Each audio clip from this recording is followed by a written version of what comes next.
মাটি খুঁড়তে বেরিয়ে আসছে রহস্যময় এক তরল, আর সেটি সংগ্রহ করতে রীতিমতো হুলস্থুল পড়ে গেছে পুরো এলাকায়। কেউ ছুটে আসছেন বোতল হাতে, কেউ বালতি নিয়ে, কারো হাতে আবার রান্নার হাঁড়ি পাতিল। অদ্ভুত এই কাণ্ডটি ঘটেছে শেরপুরের শ্রীবর্দী উপজেলার ভেলুয়া ইউনিয়নের ঢন্ডনিয়া গ্রামে।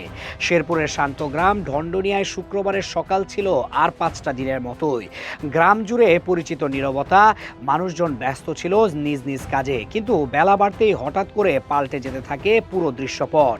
কারণ স্থানীয় এক নারী ব্রিজের নিচে মাটি খুঁড়তে গিয়ে খুঁজে পান এমন কিছু যা মুহূর্তেই এলাকায় ছড়িয়ে দেয় চাঞ্চল্য। প্রথমে মাটি ভেজা মনে হলেও কাছে যেতেই পাওয়া যায় তীব্র কেরোসিনের মতো গন্ধ।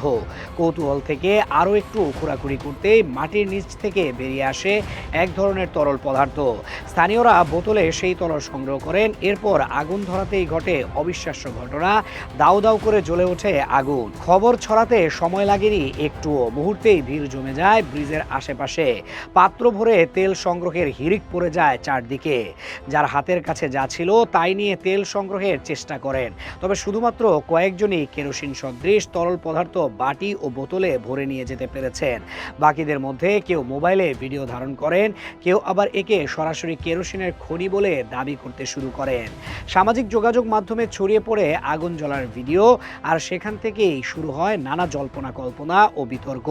খবর পেয়ে ঘটনাস্থলে পৌঁছায় ফায়ার সার্ভিস, পুলিশ ও স্থানীয় প্রশাসন। ফায়ার সার্ভিসের টিম কোদাল দিয়ে মাটি খুঁড়েও রহস্যময় তরলের নির্দিষ্ট কোনো উৎসের সন্ধান পায়নি। এমনকি তারা নিশ্চিত করে বলতে পারেনি তরলটি আদৌ কেরোসিন নাকি অন্য কোনো দাহ্য উপাদান। ফায়ার সার্ভিস জানায়, বিশেষজ্ঞ দলের তদন্ত ও পরীক্ষার ফলাফল না পাওয়া পর্যন্ত এ বিষয়ে চূড়ান্ত কিছু বলা সম্ভব নয়। এদিকে সম্ভাব্য ঝুঁকি বিবেচনায় প্রশাসনের পক্ষ থেকে এলাকাবাসীকে সতর্ক থাকতে বলা হয়েছে। অজ্ঞাত এই দাহ্য তরলের কারণে যে কোনো সময় বড় ধরনের অগ্নিকাণ্ড বা দুর্ঘটনা ঘটতে পারে বলে আশঙ্কা করা হচ্ছে।